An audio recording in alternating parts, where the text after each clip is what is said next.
네, 성도님들, 우리는 일상에서 평안이 필요하다라는 말을 자주 합니다.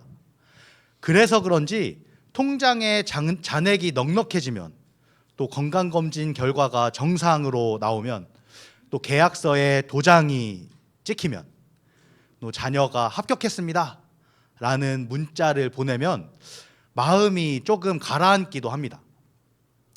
그런데 참 이상하죠. 그 평안은 오래 가지 않습니다. 진짜 이것만 가지면, 이것만 해결되면 싶었던 것들이 있는데 여전히 문제는 해결되지 않습니다. 우리가 붙잡으려는 평안은 왜 이렇게 쉽게 새어나가는 걸까요? 어떻게 우리는 평안을 붙잡고 살아갈 수 있을까요? 오늘은 이 평안, 샬롬에 대해서 나누어 보고자 합니다. 평안에 대해 성경은 어떻게 이야기를 할까요? 히브리어로 샬롬. 네. 저희가 자주 하는 인사말이죠. 이 샬롬은 뭔가가 고요하거나 조용하거나 단순히 전쟁이 없는 상태를 넘어서 질서가 다시 흐트러졌던 것들이 다시 질서를 되찾고 하는 이런 질서를 되찾는 것들을 뜻합니다. 부서졌던 것이 제자리를 찾고 흩어진 것이 하나로 모이고 또 깨어진 관계가 회복되는 온전함을 가리킵니다. 다시 말해서 샬롬은 어떤 환경이 그냥 조용하고 아무 일도 없고 고요함이 아니라 어떤 무너지고 흩어졌던 이런 관계들의 회복입니다.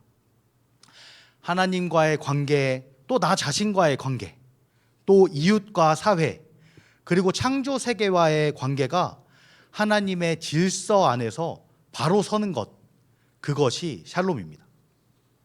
근데 그렇다면 질문이 떠오릅니다.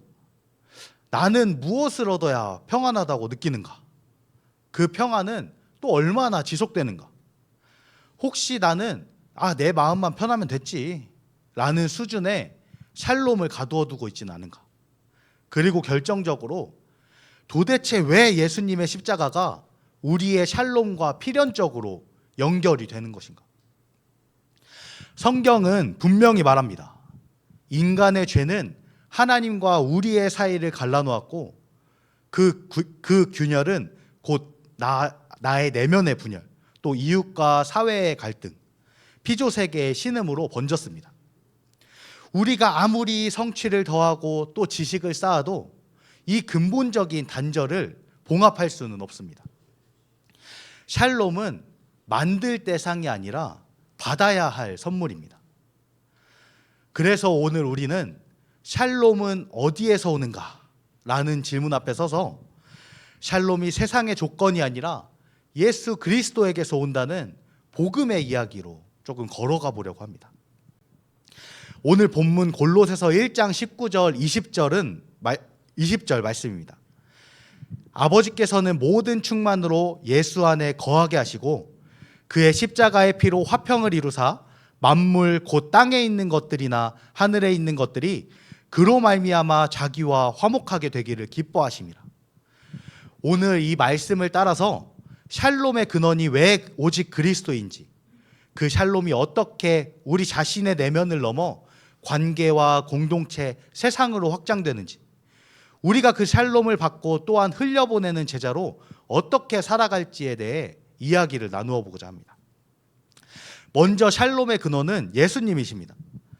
샬롬은 사람이 스스로 만들어내는 결과물이 아닙니다.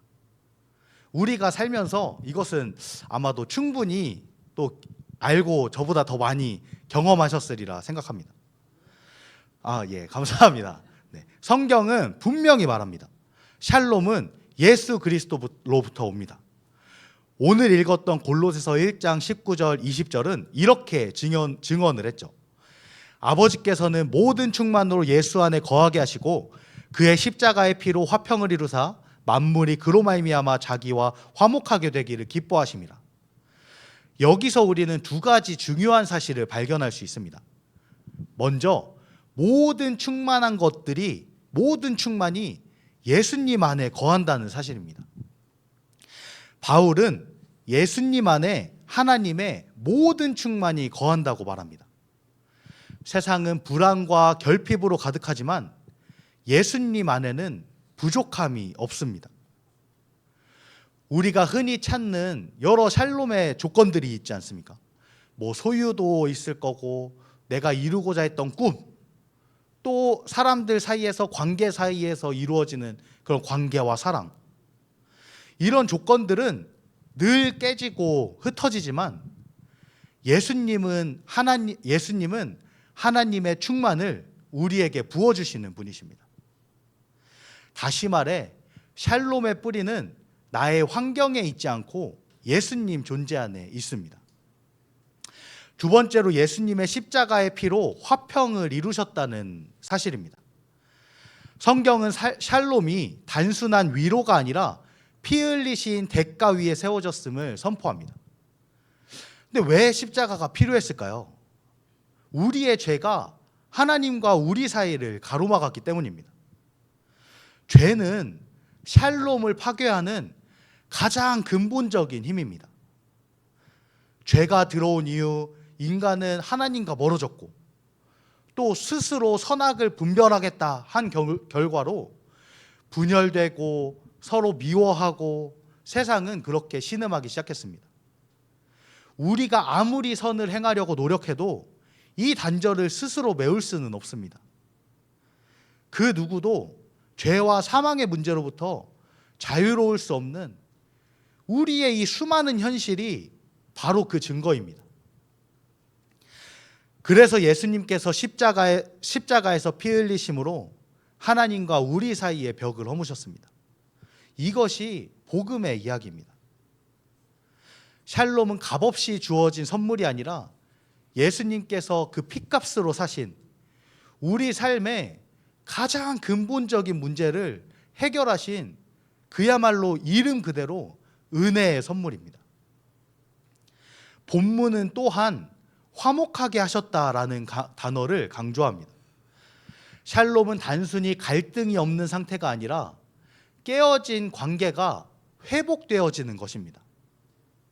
하나님과 우리의 사이, 또 나와 나 자신 사이, 사람과 사람 사이, 인간과 세상 사이에 있던 단절이 예수님 안에서 새롭게 연결됩니다. 그러므로 예수님이 없는 샬롬은 껍데기에 불과합니다. 우리는 이 껍데기들을 수없이 갈구했고 또 쫓아왔지만 결국 이것이 껍데기였다는 것을 다시금 깨닫게 될 뿐입니다. 오늘 우리는 샬롬을 어떤 조건 속에서 찾고 있습니까? 혹시 내 마음을 달래주는 잠깐의 위로를 샬롬이라고 착각하고 있지는 않습니까? 우리의 샬롬은 예수님의 십자가에 뿌리를 두고 있습니까? 성도님들, 예수님께서 이루신 샬롬은 또한 한 방향에만 머물러 있지 않습니다. 그 샬롬은 마치 물결처럼 퍼져나갑니다. 하나님과의 관계에서 시작해서 내면으로, 또 이웃으로, 그리고 세상 전체로 확장됩니다. 먼저 샬롬의 첫 번째 자리는 하나님과의 화해입니다. 우리는 죄로 인해 하나님과 멀어졌습니다. 기도는 방향을 잃었고 우리의 삶은 텅 비어 있게 되었습니다. 그러나 예수님의 십자가는 하나님과 우리 사이의 벽을 허무셨습니다. 그러므로 우리가 믿음으로 의롭다 하심을 받았으니 우리 주 예수 그리스도로 말미암아 하나님과 화평을 누리자. 하나님과의 화해는 신앙생활의 기초일 뿐 아니라 참된 샬롬의 시작입니다. 우리는 하나님과의 관계 속에서 화해와 평안을 경험하고 있습니까? 아니면 아직도 여전히 방황하며 거리감을 느끼며 살아가고 있습니까? 또한 샬롬은 자기 자신과의 화해로 이어집니다. 많은 사람들이 비교와 열등감, 자기 혐오 속에서 마음이 늘 불안합니다. 그러나 예수님 안에 있는 우리는 있는 그대로 받아들여지고 하나님의 자녀로 사랑받습니다. 우리가 누구보다 잘 알지 않습니까? 결코 사랑받을 만하지 않다는 것을, 내 실패와 약점에도 불구하고 주님이 나를 용납하셨기에 나도 또한 용기를 내서 내 자신을 받아들일 수 있습니다. 예수님의 샬롬으로 비로소 우리는 나 자신과 마주할 수 있는 용기를 냅니다. 이것이 예수님 안에서 누리는 내면의 평강입니다.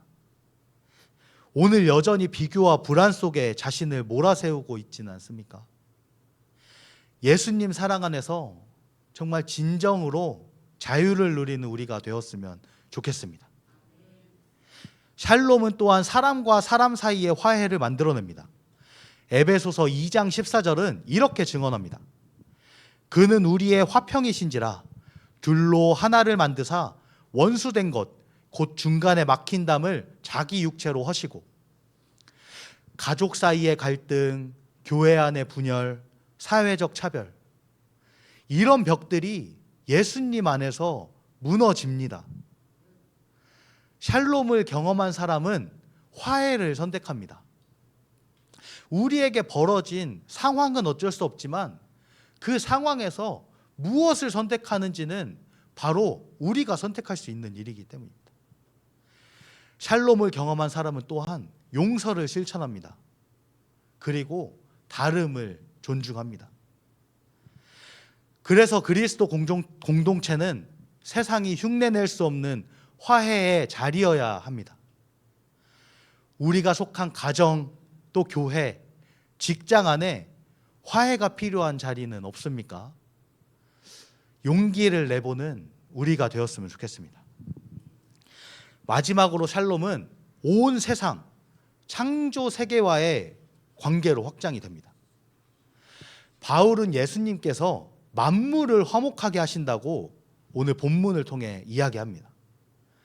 샬롬은 단순히 개인의 위로나 가정의 평화를 넘어서 사회의 정의와 또 창조 세계의 조화까지로 연결됩니다. 불의와 혐오가 만연한 사회 속에서 교회는 샬롬을 흘려보내는 통로가 되어야 합니다. 또한 피조 세계와의 조화, 즉 환경과 생태를 돌보는 일도 우리의 샬롬의 한 부분입니다. 우리가 이 지역 사회와 또 창조 세계에 샬롬을 흘려보내기를 원합니다. 여기서 한번 또 생각해 보기를 원합니다. 예수님이 주신 샬롬이 혹시 내 마음의 위로에만 머물러 있지는 않습니까? 이 예수님의 샬롬은 결코 우리의 마음에만 머물러 있지 않습니다. 하나님과의 관계를 회복하고 또 자기 자신과 화해하게 하며 이웃과 공동체 안에서 화평을 이루고 온 세상을 향해 흘러갑니다. 이것이 예수님 안에서 우리가 경험하는 샬롬입니다. 예수님이 주신 샬롬은 온전하고 영원합니다. 그러나 세상은 끊임없이 우리에게 또 다른 평안을 약속합니다. 그 평안은 정말 달콤해 보이지만 결국 우리를 더 깊은 불안으로 끌어들이는 가짜 평안일 뿐입니다. 세상은 이렇게 말합니다. 더 많이 가져라. 그러면 너는 안전하다. 그러나 재산은 언제든 무너질 수 있습니다. 사회 전반의 경제적인 위기, 병이나 사고, 우리 삶 주변에 만연한 악함은 우리가 쌓아둔 것을 하루아침에 무너뜨립니다. 그리고 또한 전도서에 헛되고 헛되다는 고백처럼 우리 또한 이것을 많이 경험하며 살고 있습니다. 탐욕으로 쌓은 평안은 결코 샬롬이 될 수 없습니다. 또 우리는 늘 남과 비교하며 평안을 찾습니다. 저 사람보다 내가 낫다는 생각 속에서 안심하려 합니다. 그러나 비교로 얻는 평안은 곧 더 큰 불안을 낳습니다. 언제든 내가 뒤처질 수 있기 때문입니다. 직장에서 성과를 올려도 또 가정에서 자녀가 성취를 이루어도 잠깐의 안도감일 뿐 곧 다른 경쟁이 찾아옵니다. 비교로 얻는 평안은 끝없는 갈증을 낳습니다. 세상은 종종 불의로 질서를 유지하려 합니다. 힘 있는 자들이 약한 자를 억압함으로 겉보기에는 평안해 보이는 사회. 그러나 성경이 말하는 샬롬은 정의와 함께 오는 평화입니다. 미가서 6장 8절의 말씀입니다. 사람아, 주께서 선한 것이 무엇임을 내게 보이셨나니 여호와께서 내게 구하시는 것은 오직 정의를 행하며 인자를 사랑하며 겸손하게 내 하나님과 함께 행하는 것이 아니냐. 불의 의에 세워진 평화는 하나님 나라의 샬롬과 정반대입니다. 세상이 주는 평화는 언제나 조건부이고 일시적이며 불완전합니다. 예수님은 요한복음 14장 27절에서 말씀하십니다. 평안을 너희에게 끼치노니 곧 나의 평안을 너희에게 주노라. 내가 너희에게 주는 것은 세상이 주는 것과 같지 아니하니라. 결국 우리는 선택해야 합니다. 잠깐의 위로에 불과한 가짜 평안을 붙들 것인가? 아니면 십자가의 피로 우리에게 주어진 영원한 샬롬을 받아 누리며 살 것인가? 오늘 우리의 평안은 무엇 위에 서 있습니까? 혹시 잠깐의 만족에 의지하다가 더 큰 불안을 반복하며 살고 있지는 않습니까? 예수님이 주시는 영원한 샬롬을 붙드는 삶을 우리는 지금 살고 있습니까? 예수님은 십자가에서 이미 샬롬을 이루셨습니다. 그 샬롬은 우리의 마음을 넘어 하나님과의 관계를 회복시키고 나 자신을 자유케 하며 이웃과 공동체를 화해하게 하고 세상 전체를 새롭게 합니다. 그렇다면 이제 남은 질문은 이것입니다.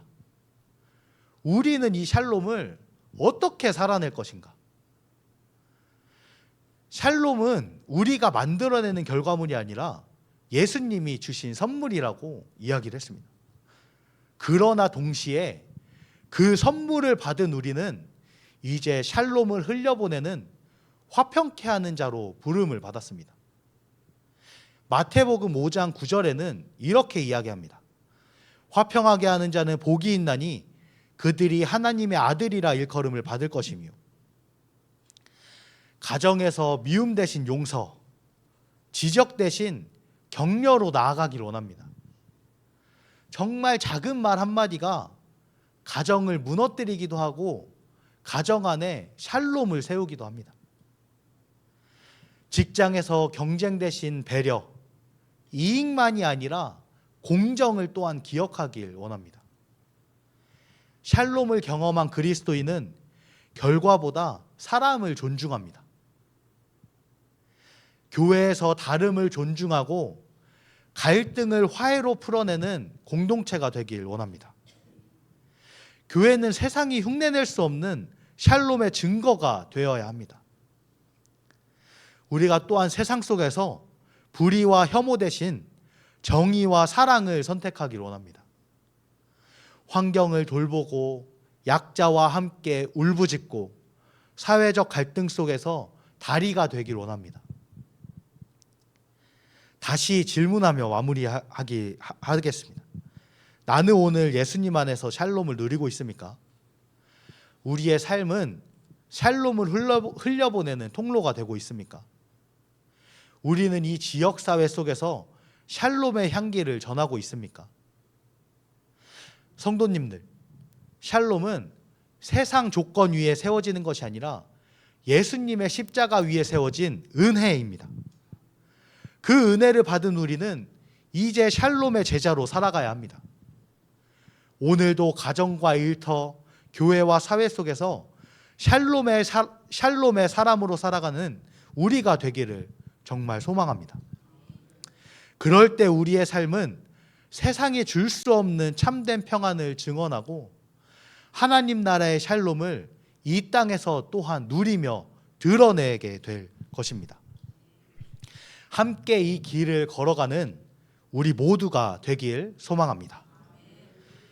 네, 이 시간 우리에게 주신 말씀을 기억하며 기도할 텐데요. 먼저 찬양 한 곡 하도록 하겠습니다.